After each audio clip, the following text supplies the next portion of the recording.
Hey, welcome back everyone. Thanks so much for being here. We've got some very cool news and updates to go over. So let's jump right in. First up, we're talking about the DualSense.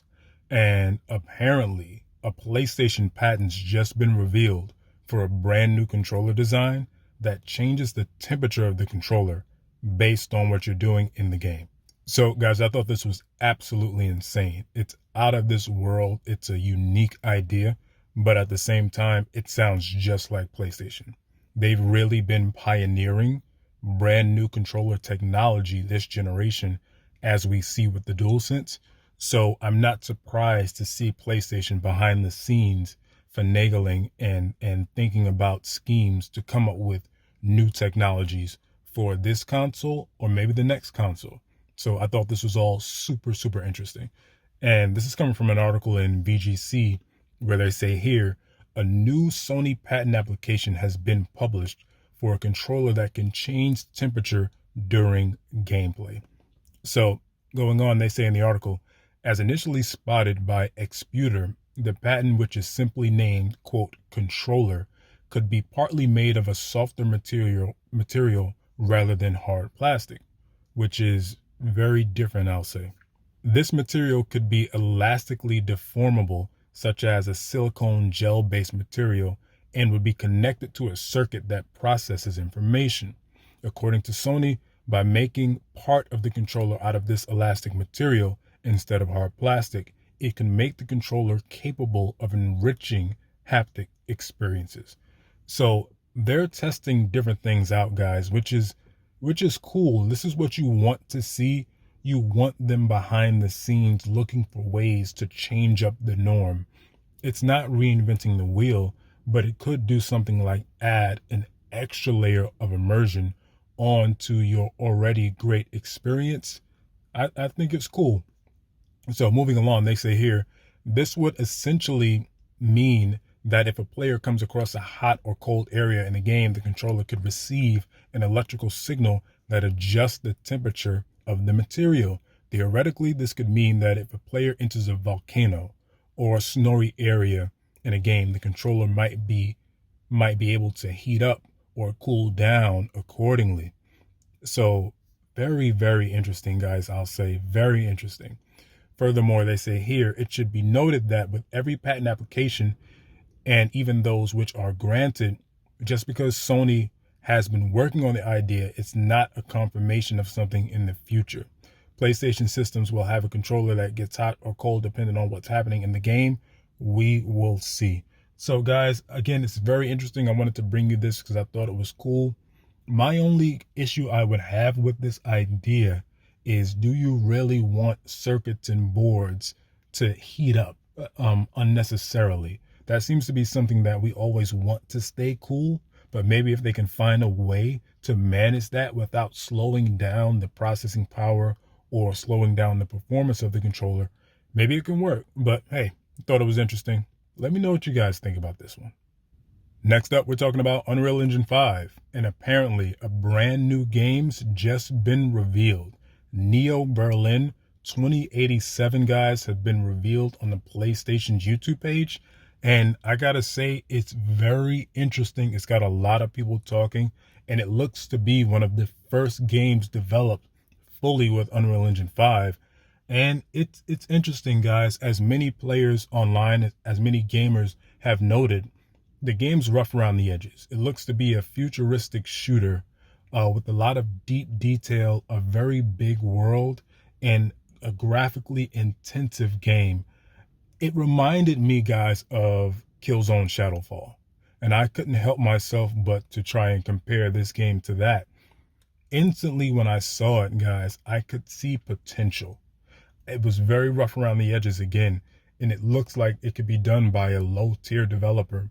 But my point when it comes to Unreal Engine 5, guys, is looking at a potential or a framework for the future. That's what I want to see. I want to see something. Now, imagine for a second, guys, this new game, Neo Berlin. Imagine if you find out that it only took a small amount of time to make this entire section. It was extremely cost effective. It didn't cost much. It was a very small team of developers, and they utilized UE5's new tools, guys, to put this all together in an extremely fast and streamlined way. Imagine that, guys, would give us hope for the future of games. Maybe games could be developed quicker, guys. Maybe they could use less resources and allocate less time and effort on certain sections. And maybe we can still get an incredibly full fleshed out game with a fraction of the cost and a fraction of the effort. So when I see something like this, that's what I think about. Very rough around the edges, but still looks very cool, guys, and with a lot of potential. Just imagine if something like this was made by one of PlayStation's first party or any other major first party or second party studio. I think it's a good sign to come with things in the future, but let me know what you guys think about Neo Berlin. Lastly, we're talking about PlayStation and their brand new handheld. So guys, we know there's been a lot of speculation throughout the industry over the last few days about this new handheld that's been leaked, or a potential new PlayStation handheld or hardware that has been leaked to the community. And a lot of people wanted to know what's going on with this. Can we expect a reveal soon? Is this a traditional new handheld device from PlayStation? And they wanted to know. So it seems that we have a little confirmation here of what's to come. And it's got people mixed in the industry, I'll say that. So this is coming from Insider Gaming, and they speak about Sony's new hardware. And they say here, following days of speculation, Insider Gaming can report that there's a new PlayStation handheld in development. Codenamed the Q Lite, the next PlayStation handheld is the next piece of Sony hardware that aims to be yet another piece of hardware that requires the PlayStation 5. I don't know about that one, guys.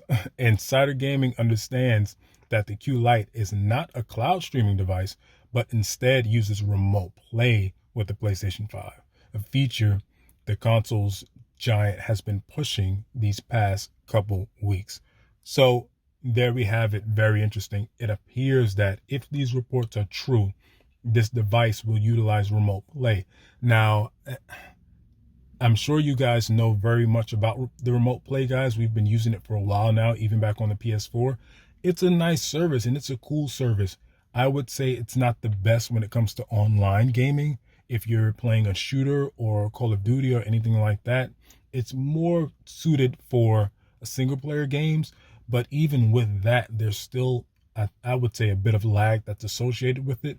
So I'm not sure how those in the community will appreciate this information about a remote play handheld. Seems very interesting, but they have to deliver on a great way.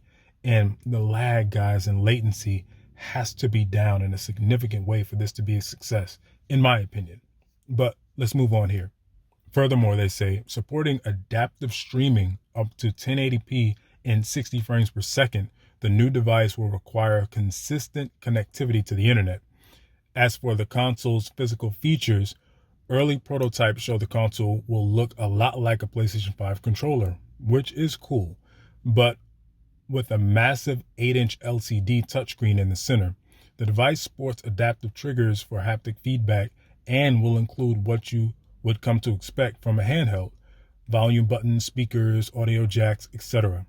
Insider Gaming understands that the Q Lite is in its QA phase and is scheduled to release before the PlayStation 5 Pro that we all heard about, and after the detachable disk drive PS5.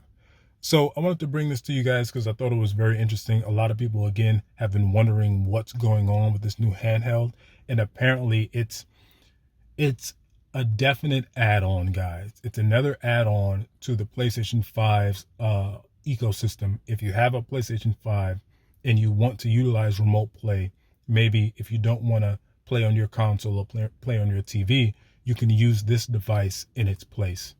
If I'm being honest, I would have wished that they came out with a more traditional handheld, guys, a PSP2 or something like that, or something that utilizes all they've learned with the Vita and bringing out a brand new updated version of it, guys. But this is still cool nonetheless.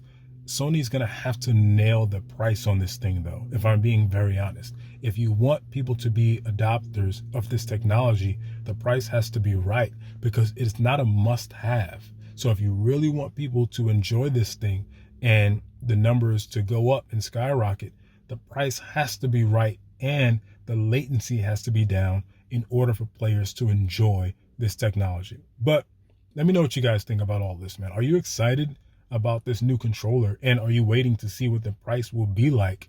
And what about Neo Berlin, guys? Like, have you seen that Unreal Engine 5 game?